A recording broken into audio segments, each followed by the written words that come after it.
A gagné, Baruch Hashem.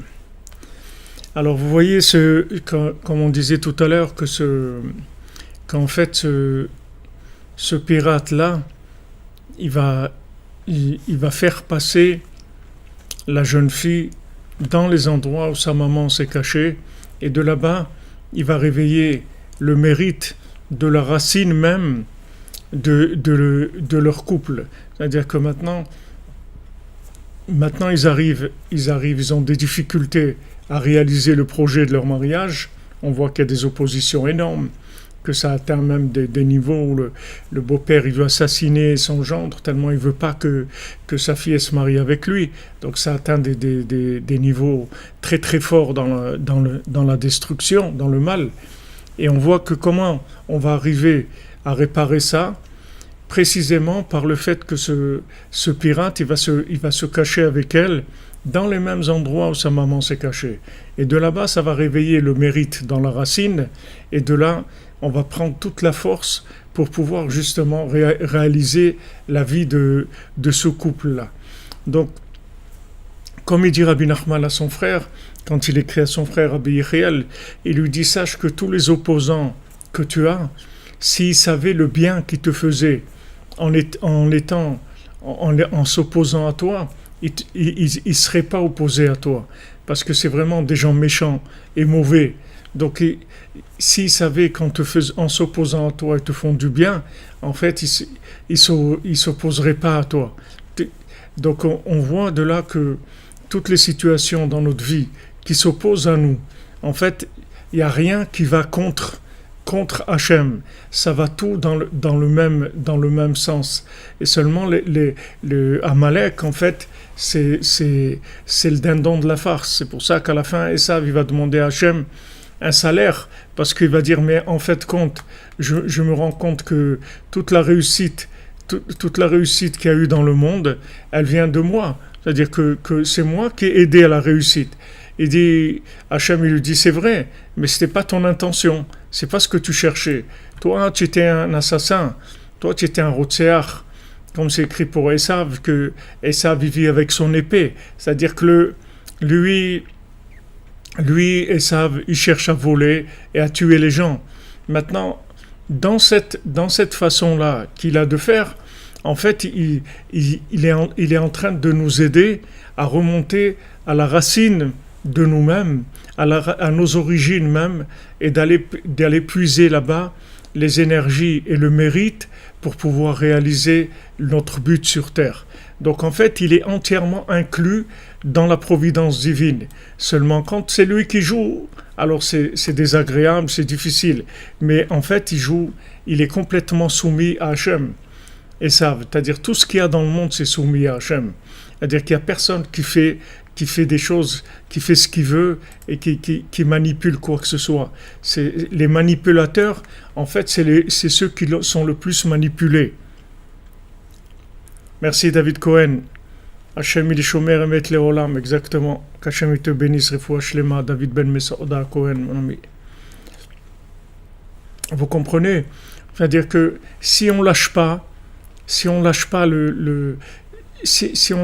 se décourage pas, alors en fait toutes les difficultés dans lesquelles on est passé, on va voir que ces difficultés, en fait, c'est là où on a été prendre les forces qui ont servi à notre réussite. Seulement, c'est sûr que quand on est dans la difficulté, comme elle a peur, c'est difficile, c'est vraiment pas du tout être agréable d'être kidnappé par un assassin, qu'on a peur que chaque moment il va nous tuer, ras de shalom, mais tout c'est des situations qui sont très dures à vivre. Mais il faut savoir que tout ça, c'est une mise en scène d'Hachem pour en fait nous donner une véritable réussite, c'est-à-dire nous donner tous les éléments qui sont à nous, c'est-à-dire que c'est notre propre identité, mais on ne pourrait pas les avoir directement parce que ça serait une accusation trop forte. On n'a pas le mérite de cette réussite extraordinaire. La réussite qui nous attend, c'est une réussite extraordinaire. Quand Baruch Hashem, on est dans la cordonnerie, qu'on est avec Hashem, avec Rabbeinu, qu'on fait Chatzot, Titbodedut, Tikkun HaKlali, c'est une réussite extraordinaire. C'est une réussite qui au-dessus de toutes les attentes et de toutes les, les, les recherches de tous les gens qu'il y a eu sur Terre. C'est un niveau extrêmement élevé. Alors, c'est sûr qu'avant d'arriver dans la cordonnerie, que les gens ils sont passés par des situations très difficiles, où ils ont beaucoup souffert, où ils se sont trouvés dans des dangers, où ils ne savaient pas du tout ce qu'ils allaient devenir. Comme quelqu'un m'a téléphoné, il m'a demandé, il m'a dit, Rav Yitzhak, Ras Shalom, je veux me suicider. Et qu'est-ce que vous pensez? Parce que vraiment, j'ai une vie qui est nulle, etc. Bon, alors je l'ai découragé, c'est-à-dire lui, il voulait se suicider parce qu'il était découragé. Mais moi, Baruch Hashem, je suis arrivé à le décourager du suicide. C'est-à-dire même le suicide, c'est devenu pour lui quelque chose qui n'était pas intéressant. Je lui dis, regarde, c'est pas une solution, le suicide. Tu ne peux pas te sauver. Hachem, il t'a fait naître malgré toi. Et c'est Hachem qui décide quand tu vas quitter ce monde. Tu ne peux pas quitter quand tu veux. Comme tu n'as pas atterri quand tu as voulu. Tu ne vas pas décoller quand c'est pas toi qui décides décollage. Tu es contraint à vivre parce que tu dois réussir malgré toi, même si tu ne sais pas pourquoi tu dois réussir, mais tu dois réussir. Hachem, il t'a amené dans ce monde parce qu'il t'aime, il va te faire réussir. Seulement, il faut que tu aies la émouna, que ce que tu passes, c'est la volonté d'Hachem, et que tu te soumettes à lui, et que tu acceptes ce que tu es en train de vivre. De là, après, tu vas voir la lumière, tu vas voir le soleil. Mais Chas Shalom de penser se suicider parce que c'est comme si elle, maintenant, elle pensait à se suicider parce que qu'est-ce qu'elle a à faire? Elle est prisonnière d'un assassin et que sa vie, elle n'a aucun sens. Elle a perdu son fiancé, maintenant, elle pense qu'elle n'a aucune chance de le retrouver, etc. Si maintenant elle rentre là-dedans, elle va arriver à faire des bêtises, mais elle continue. Elle continue, elle va s'en sortir et ils vont y arriver, ils vont se marier et ils vont arriver au maximum, à l'apothéose de tout ce qu'ils ont attendu dans leur vie. Seulement, il fallait de la patience parce qu'ils sont passés tous les deux par des situations extrêmement désagréables et extrêmement aussi éprouvantes au point de vue émotionnel. C'est très très dur. Aussi bien lui qu'il a un beau-père qui veut l'assassiner et elle se trouve entre les mains d'un pirate et il y a plusieurs qui se présentent soi-disant pour pouvoir se marier avec elle et c'est pas des vrais, elle sait plus lequel c'est, etc. C'est très très dur. C'est des épreuves qui sont très dures. Mais il ne faut pas réfléchir, on avance, c'est tout. On avance parce qu'on sait que c'est les chemins d'Hachem. Et on ne comprend rien, on n'a pas besoin de comprendre. On s'attache à Hachem, on s'attache au tzadikim, mais on avance, c'est tout.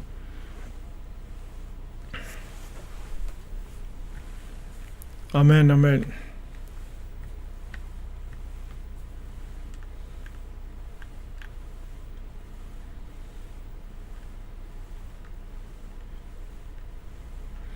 Voilà, comme vous dites, Madame Gibus, on s'accroche, c'est tout. On s'accroche au Diburim de Rabbeinu, on s'accroche aux paroles de Rabbeinu, on s'accroche à la parole, à la promesse de Rabbeinu qu'il a gagné, qu'il va gagner avec chacune d'entre nous. Et peu importe maintenant dans quel film on est en train de passer, on sait que de là, on va s'en sortir. C'est momentané. On va s'en sortir. On va y arriver. Ça, il faut tout le temps se motiver sur ça pour pas tomber dans l'impression de ce qu'on est en train de vivre, parce que c'est passager, ça va pas rester. Quand on est dans l'obscurité, c'est passager, c'est juste pour arriver après à récupérer des éléments et sortir, aller vers la lumière. Et comme maintenant, vous voyez que c'est pas un hasard. Regardez quel miracle il faut qu'Hachem y fasse pour qu'ils aillent se cacher exactement dans les endroits où sa maman s'est cachée. Il faut vraiment des miracles, il faut une providence divine d'un niveau très très élevé. Pourquoi Hachem y fait ça? Parce qu'il utilise la mauvaise intention de cet assassin-là, que lui maintenant il a kidnappé pour la vendre et qui lui fait peur parce que il a peur qu'elle se sauve ou qu'elle crie et qu'on vienne la délivrer. Donc il lui fait très peur. Il n'a pas l'intention de la tuer parce qu'il s'alimente d'elle, c'est tout son intérêt dans sa vie, c'est elle, mais il lui fait peur, il l'a emprisonnée, etc. Et il va la vendre comme un vulgaire animal, un vulgaire objet. Voilà ce qu'il. Mais Hachem, il utilise ça. Il utilise ça et lui, il ne se rend pas compte du tout de ce qu'il est en train de vivre. Il ne sait pas qu'il est utilisé par Hachem. Et Hachem, il utilise même les mauvaises intentions. Hachem, il les utilise pour la réparation. Donc il n'y a pas à s'inquiéter de ce qu'on vit dans notre vie. Même si c'est difficile, c'est sûr que ce qu'elle vit, c'est difficile. C'est très difficile, mais elle va s'en sortir. C'est ça le principal, c'est qu'elle va y arriver. Beboam les Sham. Alors maintenant, quand ils sont arrivés, Hachem, il a fait aussi, regardez, le bateau, il arrive juste à l'endroit où il y a le khatan là-bas, c'est-à-dire elle s'approche de plus en plus de son fiancé. C'est-à-dire, là, le bateau, il arrive, il se casse juste à l'endroit où il y a le désert, où se trouve là-bas en ce moment même. Présentement, il y a son fiancé qui se trouve là-bas. Maintenant, ce pirate-là, c'était quelqu'un qui connaissait bien le monde. C'était quelqu'un qui passait sa vie dans les océans et tout. Il connaissait bien la terre. Veyada shekan hu makom midbar. Et il connaissait très bien cet endroit-là. Et il savait que cet endroit, c'est un désert. Shen magi masfinot lekan. Il savait qu'ici, il n'y a aucun bateau qui arrive ici. Alken lo haya mityarekan mishum adam. Donc ici, il avait peur de personne parce qu'il dit, ça y est, on est tranquille ici, il n'y a personne qui va venir nous chercher ici, venir nous déloger, comme on dit. Veinicha. Et donc il l'a laissé, il la tenait pas proche de lui, il l'a laissé. Vealcha. Donc, Vealchou, pardon, ils sont partis. Zelekan vezelekan levakesh lahem ochel. Donc chacun est parti de son côté pour chercher à manger. Venitrachek mina gazlan. Donc il s'est éloigné du gazlan, il s'est éloigné du voleur. Maintenant il l'appelle voleur, Rabbeinu. Vous voyez, avant il l'appelait assassin. Maintenant il l'appelait voleur. C'est-à-dire vous voyez qu'il a changé Rabbeinu, il a changé l'interprétation. De la même manière, comme je voulais vous dire tout à l'heure, mais je suis passé à autre chose, mais vous voyez que quand il l'habille avec des vêtements d'homme, et après il l'appelle, Rabbeinu, intentionnellement, Rabbeinu, il l'appelle au masculin, à la jeune fille, c'est que maintenant, en fait, elle est en train d'être considérée du côté masculin, c'est-à-dire que c'est la façon aussi que le voleur, l'assassin, c'est comme ça qu'il détruit le monde, c'est-à-dire il transforme les femmes en hommes, c'est-à-dire il inverse les gens, c'est-à-dire qu'il dit aux femmes d'être des hommes en fait, d'être responsables et de ne pas dépendre de leur mari et de ne pas se marier non plus, essayer de détruire les foyers, de détruire le système solaire et lunaire, essayer de transformer le lunaire en solaire. C'est une des méthodes qui est utilisée par cet assassin-là, c'est par Amalek. Amalek, il utilise cette méthode-là, de transformer les femmes en hommes, c'est-à-dire dire aux femmes d'être responsables, que c'est elles qui doivent tenir les choses, qu'elles ne doivent pas dépendre d'un mari, elles doivent avoir leur indépendance, etc. Toutes ces façons de voir les choses, ce sont des stratagèmes de Amalek pour rendre les gens complètement à l'envers. Et quand il les a inversés, alors c'est beaucoup plus facile de les emprisonner. Voilà exactement, traverser, comme tu dis, Yitzhak.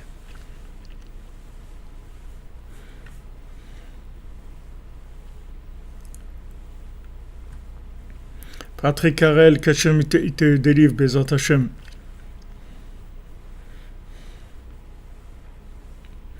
Exactement, Menanalian, comme vous dites, il est loin de sa féminité.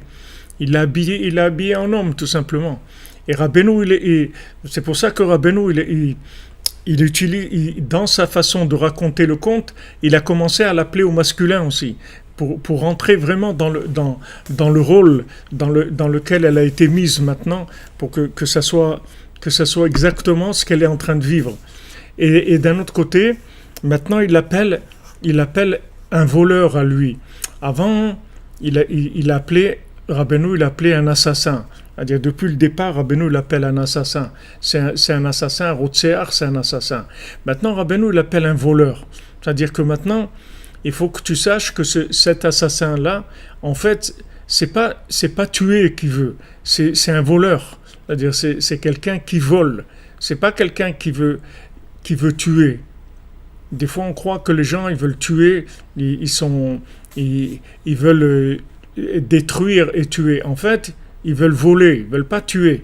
C'est-à-dire, Rabbeinu, maintenant, il donne le nom, le véritable nom du voleur, de l'assassin, en fait, c'est un voleur.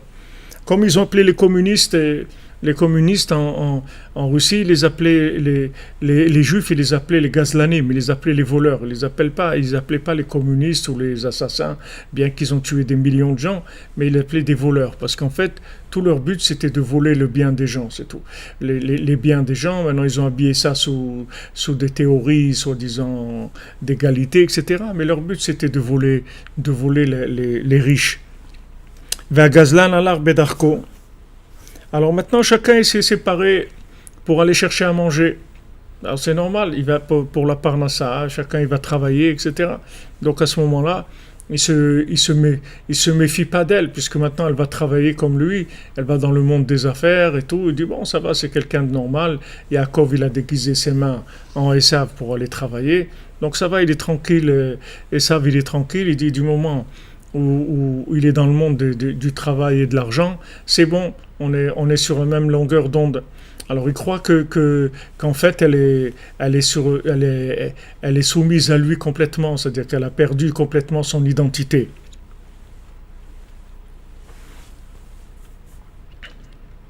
Vous dites Raquel, c'est trop dur.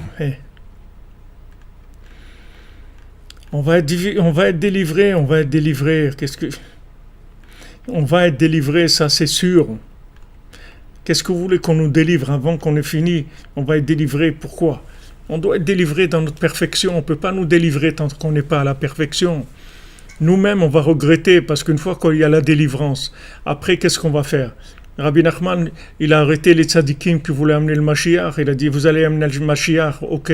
Et tous ces gens-là, là, toutes ces âmes-là, qu'est-ce qu'on fait avec? Ok, on est sorti d'Égypte, 20%, et les 80% qu'on a laissés là-bas, qui sont morts là-bas, qu'est-ce qu'on fait avec ça? Alors tout ce qu'on est en train de vivre maintenant, c'est les 80%. Nous, on faisait partie des 80% qui sont restés en Égypte. On faisait partie de la génération du déluge, de la génération de la tour de Babel. Nos âmes, elles étaient là-dedans. Maintenant, de délivrer le monde, si on n'a pas fini, à quoi ça sert? Ok, c'est vrai que c'est dur, c'est vrai qu'on souffre, mais on va terminer. On va terminer en beauté, on va arriver au bonheur, on va arriver à l'amour d'Hachem, on va arriver à se réaliser de façon parfaite. On va oublier tout ça après. Tout ça, ça va passer. Si on les délivre maintenant, c'est vrai que c'est de mettre fin à la souffrance tout de suite, c'est extraordinaire. Mais si on n'a pas fini de grandir, si on ne s'est pas complété, alors à quoi ça sert cette délivrance? On va être délivré, d'accord, mais dans quel état on est? Si on n'est pas nous-mêmes, si on n'est pas complet par rapport à nous-mêmes, qu'est-ce qu'on a délivré? On a délivré quelqu'un qui ne va pas pouvoir jouir de toute son identité, de toutes ses qualités, il n'a pas été optimisé. Donc, on a délivré quoi? On a délivré quelqu'un partiellement. Non, quand on dit on veut Géoula Shlema, ça veut dire qu'on veut la délivrance totale, complète, avec que des gens qui ont été complétés complètement dans leur identité, dans tous les éléments qui manquent à leur âme. On est là pour ça. Alors maintenant, c'est vrai que c'est dur, c'est vrai qu'on souffre, mais il faut penser qu'on est dans un processus de réparation. Et que Hachem, il a envoyé Rabbi Nachman pour terminer ce processus de réparation. Mais il va terminer, c'est-à-dire qu'on va tout récupérer, tout ce qu'on a perdu, on va le récupérer. Tout ce qu'on ignore de nous-mêmes, tout ce qu'on a besoin de connaître Hachem, pour pouvoir après prendre vraiment du plaisir avec Hachem, c'est-à-dire connaître vraiment Hachem. On va finir ça. Rabbeinu, il est là pour nous apprendre ça. Nous, Baruch Hashem, on est tellement avancé par rapport à ce qu'il y a dans le monde. Regardez dans quoi les gens ils sont, où ils ont leur tête dans le monde.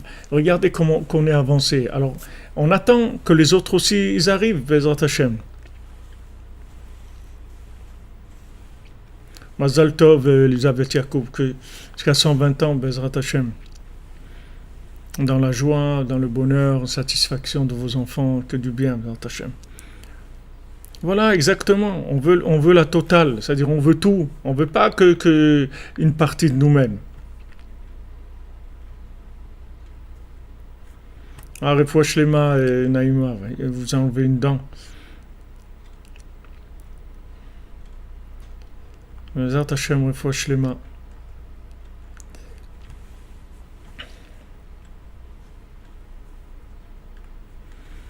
Bezrat Hashem, Patrick Harel, Hashem, il va te débarrasser toutes les clipotes, comme nous aussi.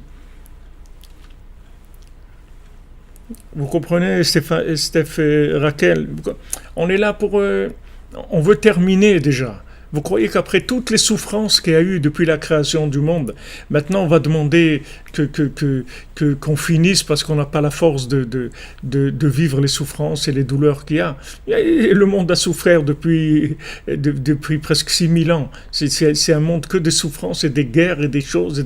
Maintenant on est à la fin, on est en train de terminer. On a le plus grand maître qu'il y ait jamais eu dans le monde.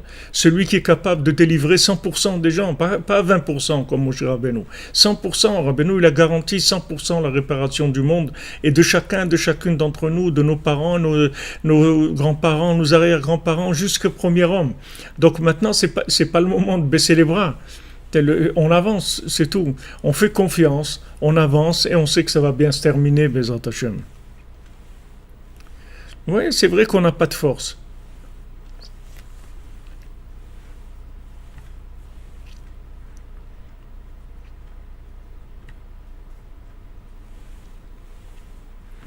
C'est vrai qu'on n'a pas de force. C'est vrai qu'on n'a pas de force, c'est vrai que c'est dur, mais on va tenir qu'avec la Emouna, c'est tout. C'est pour ça que Rabbeinu, il nous dit, voilà, que la Emouna. Ayez confiance, vous allez voir que l'histoire, elle va très très bien se terminer. Une fois que ça va être terminé, tout ça, on va l'oublier. Hachem, c'est écrit que, on dit dans les psaumes, Ani ayom yalidticha, je t'ai enfanté aujourd'hui. Alors on dit que Hachem, il va dire à Mashiach, voilà, tu viens de naître aujourd'hui. C'est-à-dire que bien que le Mashiach, il attend depuis la création du monde de se révéler, et quand il va se révéler, bientôt, Bezrat Hachem, on espère aujourd'hui qu'il se révèle, maman, cette semaine, qu'il se révèle maintenant.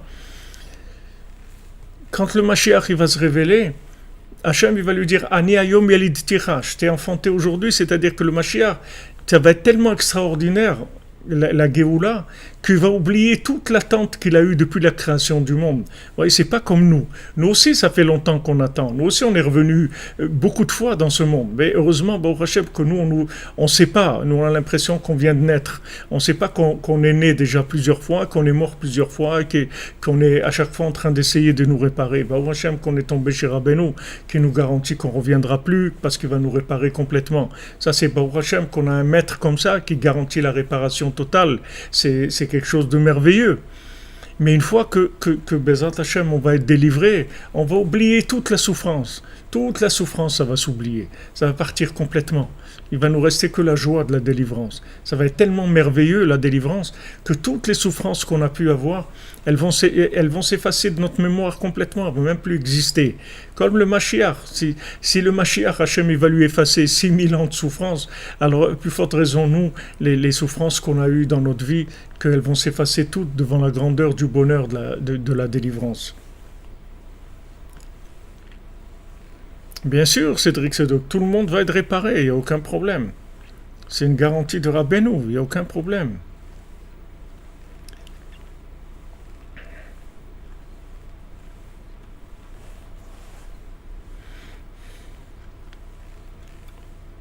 Il n'y a pas ce qu'on passe, c'est des travaux en cours, les travaux en cours, c'est tout. On creuse, il y a des perceuses, il y a des bruits d'électricité, de trucs, du béton, de la poussière, des trucs, mais on va finir, Bezrat Hashem.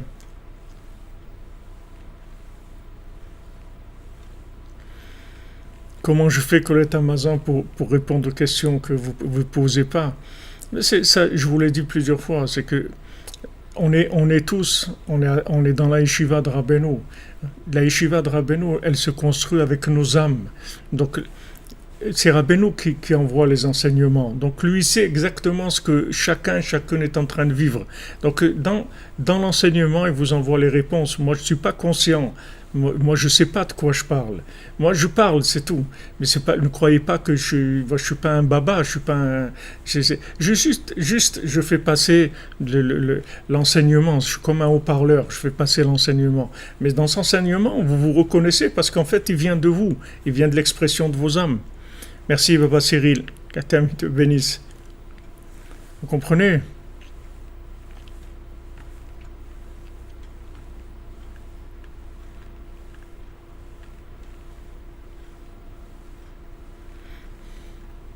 Eh bien, vous dites, Greta Gibus, vous avez l'impression de marcher dans le désert. Ben, regardez, elle aussi, et lui aussi, ils arrivent dans un désert. Ils ont l'impression que le désert, c'est le désert, mais ils vont se retrouver. C'est dans ce désert qu'ils vont se retrouver. C'est vrai qu'on est fatigué.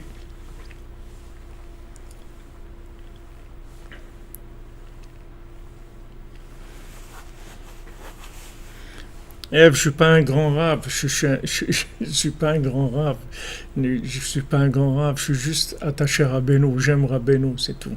C'est tout, je suis pas un grand rave. J'ai un tuyau, je vous le dis, un morceau de tuyau, un haut-parleur de Rabbeinu parce que je l'aime, c'est tout. Je l'aime, je me connecte à lui et je vous aime aussi. Je veux aider le monde. Je veux que les gens soient joyeux. Je veux que les gens soient heureux. Je veux que les gens soient guéris de tous leurs problèmes. Et comme je sais que le plus grand médecin qu'il y a au monde et les plus grands médicaments qui sont garantis, c'est Rabbeinu. Alors je transmets, c'est tout, parce que je peux pas imaginer que j'ai la solution de gens et que je vais pas leur transmettre. C'est cruel. Alors, comment on peut vivre quelque chose comme ça? Rabbeinu, c'est le plus grand médecin qui ait jamais existé dans le monde. On l'a vu physique et spirituel, tout. Il a toutes les guérisons. Comment on va maintenant ne pas distribuer ça? C'est tout. Voilà exactement Funky Breslev. Voilà.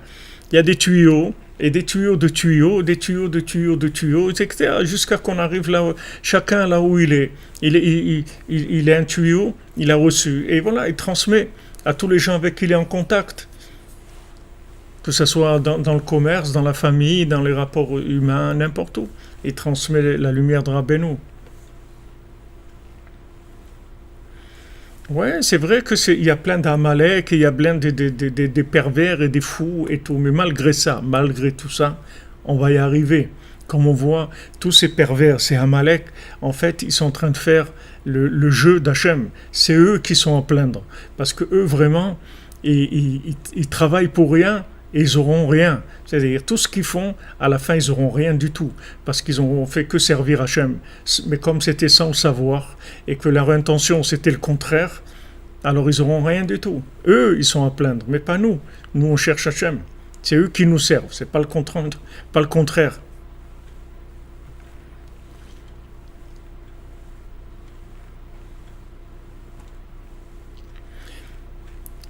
Cédric Sédoc, moi je connais pas la méthode. Qu'est-ce qu'il faut par rapport au mouvement politique dans le monde. Moi, je sais que si on se lève à Khatsot, on fait de doutes et on tikkun klali et qu'on est attaché à Rabbi Nachman, avec ça on répare le monde, c'est tout. Maintenant, après, comment ça va se mettre en place, la réalité des choses dans les pieds, je sais pas, c'est pas important.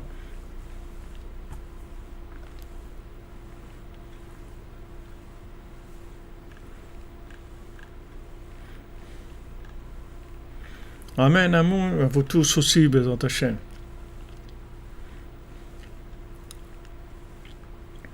Merci, merci de tous vos témoignages.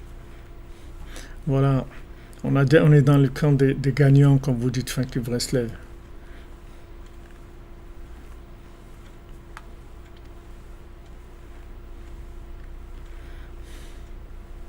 S'ils sont réparés, oui, s'ils sont réparés, mais à un moment, il faut qu'ils se retournent. À un moment, il faut que ça se retourne.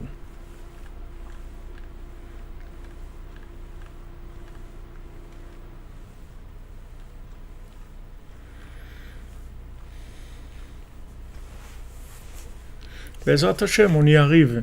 On arrive, ça s'accélère, on y arrive. Il faut tenir le coup, c'est tout. Si maintenant on est dans la cordonnerie, qu'on fait les conseils de Rabbeinu, on doit être joyeux parce que on aide à la réparation du monde et pas le contraire. Donc on est dans la réparation du monde, on fait avancer les choses, Baruch Hashem. Il y a rien à craindre. Vous voyez, elle là, elle tient le coup. Et en fin de compte, voilà, elle va se trouver dans ce désert. Et dans ce désert, à un moment, elle va réaliser, comme on va le voir là, que maintenant le gazlan, le voleur, il a été sur son chemin. Et maintenant, il se retourne à un moment et il voit qu'elle n'est plus là. Et il a commencé à crier, à l'appeler.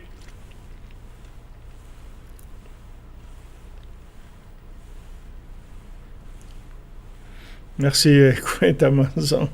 Merci. Et c'est aussi beaucoup grâce à mon épouse, à Esther, qui est toujours là à renforcer, à donner la force et de continuer le renouvellement. Le renouvellement, il est lunaire, il est féminin. Si on n'a pas une épouse qui est attachée au tzaddik, attachée à Hachem, c'est très dur pour un homme tout seul de se renouveler. C'est impossible même. Alors lui, il a commencé à crier maintenant. Il a vu qu'elle n'était plus là. D'un coup, il a commencé à crier. Et maintenant, elle a commencé à prendre du recul un petit peu. Elle a commencé à réfléchir. Velo Shivalo. Elle lui a pas répondu. Alors maintenant, vous voyez, il repasse sur le côté féminin. Rabbeinu, maintenant, il l'appelle au féminin. Ki amra me'achar chez Sophie yeshim koroti. La malil yashivlo. Puisque maintenant, de toute façon, lui, qu'est-ce qu'il veut? Me vendre. Pourquoi je vais lui répondre? Si maintenant, il se trouve qu'on se retrouve, c'est-à-dire que maintenant que nos chemins se retrouvent, il va me retrouver, je lui dirai, j'ai pas entendu. Bifrat qui enretsono le organi. Parce que de toute façon, il veut pas me tuer. C'est-à-dire, vous voyez, elle a pris du recul. Dès qu'elle s'est éloignée de lui un tout petit peu, elle a pris du recul. Et elle a commencé à retrouver sa féminité, c'est-à-dire elle a réfléchi, elle s'est dit maintenant de toute façon, qu'est-ce qu'il peut me faire? Il va me crier dessus où j'étais, je dis j'ai pas entendu, c'est tout, je me suis perdu, je savais pas où j'étais. De toute façon, il veut pas me tuer. Parce qu'il doit me vendre, il a besoin de moi. Ça, il faut savoir que tous ils vivent, ils ont besoin de nous. Donc ne croyez pas qu'ils ont besoin de nous. Ils nous utilisent. Ne croyez pas qu'on n'a pas de valeur. Ils nous utilisent. Velo et Shiva Anto, Velcha Lealan. Elle lui a pas répondu. Elle a continué son chemin. Veu Hagazlan. Et lui, maintenant, le voleur. Mechapes Ana Veana Velo Matsaa. Il la cherche là, par-ci, par-là. Il la trouve pas. Alach Lealan Velo Matsaa. Il va encore plus loin, il trouve pas. Alors il s'est dit, maintenant ça passe sur le masculin, il dit, ça doit être des bêtes sauvages qui l'ont mangé. Et elle est partie loin, elle a avancé. Mais vous voyez, lui, il se décourage tout de suite, parce que lui, qu'est-ce qu'il cherche? C'est de l'argent. Comme il cherche l'argent, il n'a pas de ténacité. C'est-à-dire, il cherche pas Hachem, il cherche pas la vérité. Donc, comme il cherche que de l'argent, et tout de suite, il va se faire une raison, il va dire, bon, qu'est-ce qu'il a dû avoir? Une bête sauvage qu'il a mangée, c'est tout, je ne vais pas perdre mon temps maintenant avec ça. Vaïta motset la ezer ochel. Et donc, elle se trouvait des choses à manger. Elle a été jusqu'à qu'elle est arrivée dans l'endroit où se trouvait son fiancé. Maintenant, elle avait déjà les cheveux longs et elle était habillée comme un garçon. Bebigde matras, elle avait des vêtements de matelot. Velo et ils se sont pas reconnus tous les deux. Vetekev veboa balosimcha sheba odadam. Tout de suite, quand elle est arrivée, il a eu de la joie. Tiens, il y a quelqu'un qui arrive, un autre individu qui arrive. Il était content dans ce désert-là, il a trouvé quelqu'un. Veshaloto ma'in batalekan. Donc il lui a demandé, toujours maintenant il s'adresse à elle en masculin, il lui a dit comment tu es venu ici? Et Shiva, elle a répondu. Vous voyez, Rabbeinu, c'est précis, chaque fois il parle d'elle, des fois au masculin et des fois au féminin, tout dépend du rôle qu'elle est en train de jouer. Quand maintenant elle lui parle à lui, comme elle est comme un homme, donc c'est au masculin. Maintenant qu'elle répond, elle répond comme elle est elle, et là c'est au féminin. Haïti imbeze socher bayam. Et elle lui a dit j'étais avec un marchand dans un bateau, c'est-à-dire elle a répondu de façon très floue, très générale. Shala oto me'ain bata atalekan. Elle lui demande à lui et toi comment t'es arrivé ici? Et Shivla gamken allait des socher. Il dit la même chose. Moi aussi je suis arrivé avec un marchand, et je suis arrivé là. Veyashvu sham shneim. Et tous les deux ils étaient ensemble là-bas. Et des fois, vous voyez, Rabbeinu, il parle des fois masculin, des fois féminin. Donc on voit, regardez la providence d'Hachem, comme elle est au-dessus de tout. Elle est au-dessus de tout. Regardez comment le monde est dirigé d'une façon tellement précise qu'ils vont arriver dans l'endroit spécialement là-bas où ils se trouvent et qu'Hachem il va faire au moment où ils vont pouvoir se retrouver. Hachem il va se débarrasser de ce voleur-là, de cet assassin, parce qu'il va se décourager. Comme lui, c'est que l'argent qu'il cherche, donc il va se décourager très rapidement. Baruch Hashem, que nous, ce qu'on cherche, c'est Hachem. Ce qu'on cherche, c'est notre âme. Ce qu'on cherche, c'est de l'éternité. Et sur ça, on ne se décourage pas. Ne vous découragez pas. Parce que ce que vous cherchez, c'est de l'éternité. Donc, il n'y a pas à se décourager. Tandis que ceux qui cherchent l'argent, ils vont vite se décourager. Ils vont être éliminés. C'est comme ça qu'ils vont être éliminés du jeu, en fait. Et même ceux qui sont, soi-disant, qu'on croit, qui sont dans la spiritualité et tout, les gens qui se découragent, c'est des gens qui cherchent en fait des places, des réussites. Mais ceux qui sont avec Hachem, ceux qui cherchent l'éternité, jamais ils se découragent. Parce que l'éternité, elle avance, elle gagne tous les jours. Ça n'existe pas un jour où Hachem ne gagne pas du terrain sur le monde. Chaque jour, la spiritualité, elle gagne, l'éternité avance, et il n'y a pas à se décourager. Il n'y a pas du tout à se décourager. Les gens qui se découragent, c'est les gens qui veulent faire un business et avec ça, donc ça ne marche pas, alors ils se découragent, comme lui. Il dit, bon, il s'est fait une raison, il s'est dit, bon, ça a l'air bizarre, parce qu'il était tellement motivé, il avait l'air tellement motivé, il lui a dit, attention, si tu cries, je te tue, etc.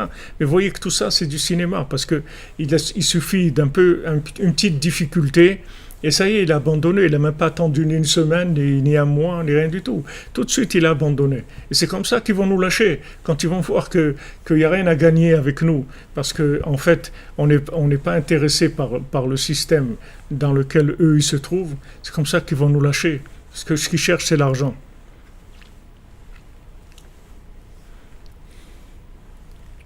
Exactement. Voilà les amis, Shavua Tov, Baruch Hashem, on a commencé la semaine avec des bonnes nouvelles. Vous voyez que Hashem nous a débarrassé de l'assassin, du voleur, de tous ces mensonges-là, et on est en train de se rapprocher de la Géoula, Bezant Hashem, par le srout de Rabbeinu, de tous les tzadikim qui prient pour nous. Sachez que tous les tzadikim, ils sont là, ils sont avec nous, ils sont autour de nous, mamash, ils sont plus présents que quand ils étaient vivants.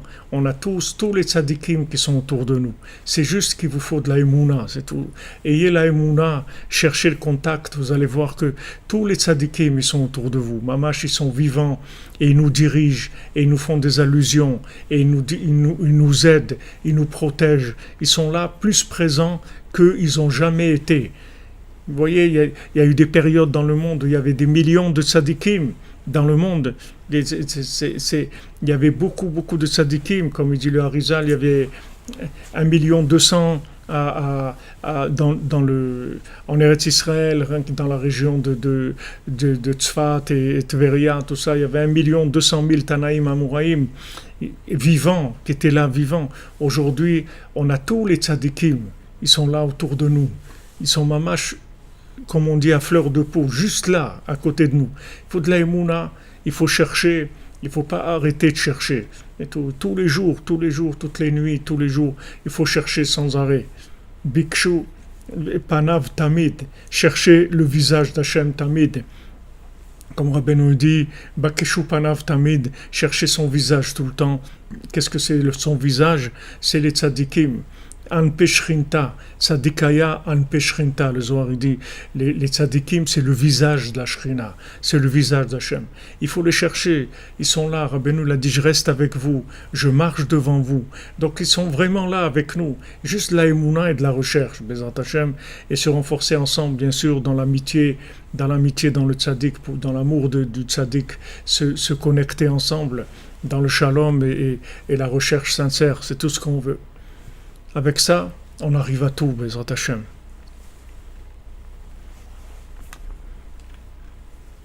Merci Yehuda, notre cher ami Yehuda, pour l'aide kashrut à Rabbeinu. Une refouach les mains pour votre petite fille, Bezrat Hashem, j'espère qu'elle est sortie de l'hôpital et que ça va mieux.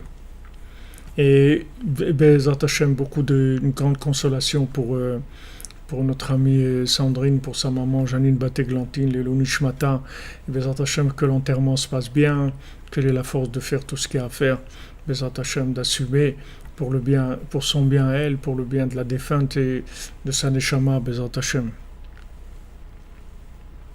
Merci Lionel Aflalo, travail mon ami, que des bonnes nouvelles, Shavua Tov pour tous et pour toutes, et Bezrat Hashem, qu'Hashem il amène la refoua, les ivugim, la parnassa, le shalom, la joie de vivre, la connexion avec les tzadikim, la connexion à Hachem, la connexion avec les tzadikim, la connexion avec notre âme, la confiance en nous, la joie de vivre, d'avoir connu Rabbeinu. D'avoir connu Rabbeinu, c'est une joie extraordinaire. Ça vaut tout ce qu'on a pu passer dans notre vie, ça vaut la peine pour trouver Rabbeinu. Une fois qu'on a trouvé le tzadik, on a trouvé mamash, le diamant du monde, on a trouvé. Ashreinu. Elle est sortie, Baruch Hashem. Ils ne comprennent pas ce qu'il a, tout ce qu'elle a. De toute façon, les médecins, Rabbeinu, ils disent, j'en ai rien compris. Les Hashem, qu'elle les revoit shlema, c'est tout.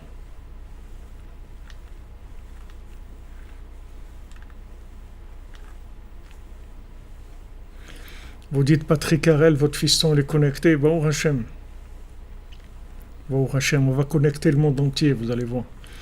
La cordonnerie, ça va devenir le plus grand virus du monde. Plus que le Covid. Le Covid, c'est le co-plein, pas le Covid. On va faire le plein. Le co-plein, le co qui remplit, pas le co qui vide. Les Hashem. Que des bonnes nouvelles, les amis. On est sur le chemin. Alors on continue, Bezrat Hashem, demain, tout à l'heure, à 14h, pour le cours d'Atora 56, Bezrat Hashem. Il faut acheter les mains pour tous les malades.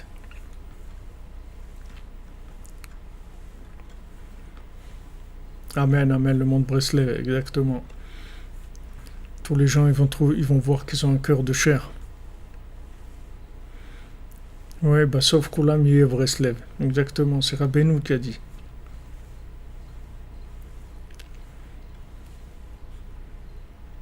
Merci Madame Zohar, une bonne nuit à vous aussi et à tous les cordonniers.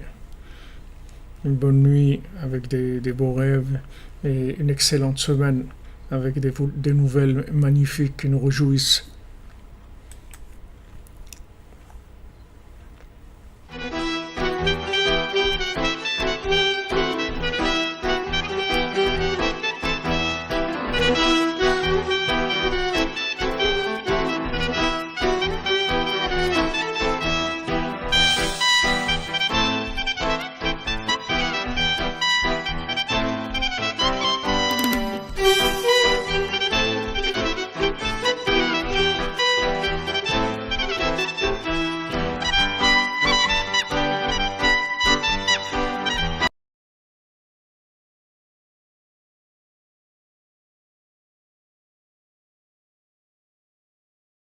Hanal au voyage il racontait. Oui du bateau, les voyageurs de la mer. Arabarbarbar, Hanal au voyage il racontait. Cette vague, comment la dompter, comment triompher de la mer. À coups de bâton il faut frapper la vague de la mer. Et sur ce bâton sont gravés des noms divins pleins de mystères. Et sur ce bâton sont gravés des noms divins pleins de mystères.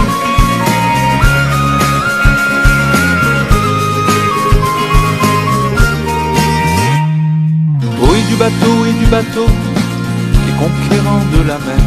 Et Rabarbarbachana dévoilez-nous ce mystère. Oh, et du bateau, les conquérants de la mer. Et Rabarbarbachana dévoilez-nous ce mystère. Je suis venu dans un rêve au Tzadik Rabbi Nachman, demandez qu'il vous révèle dans son Likutei Moharan tous les mystères de la mer, et mes énigmes s'expliquèrent. Tous les mystères de la mer et mes énigmes s'expliquèrent. La vague bien sûr c'est le Satan, et le bateau c'est notre odeur. Le feu blanc c'est un menteur, un ange tricheur et profane. Pour tromper l'homme il se déguise en innocence et en candeur. Il attire la bise et le grise et il veut couler son honneur.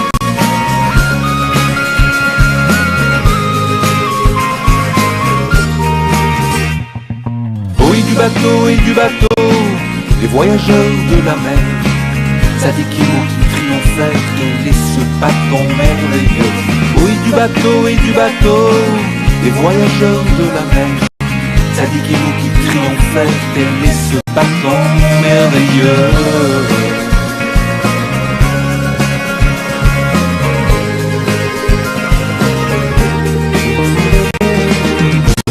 Bien sûr c'est la Torah qu'on apprend de toutes ses forces, dont chaque mot est un mystère grâce auquel on dominera. Le voyageur sera sauvé et son bâton triomphera. Le voyageur sera sauvé et son bâton triomphera.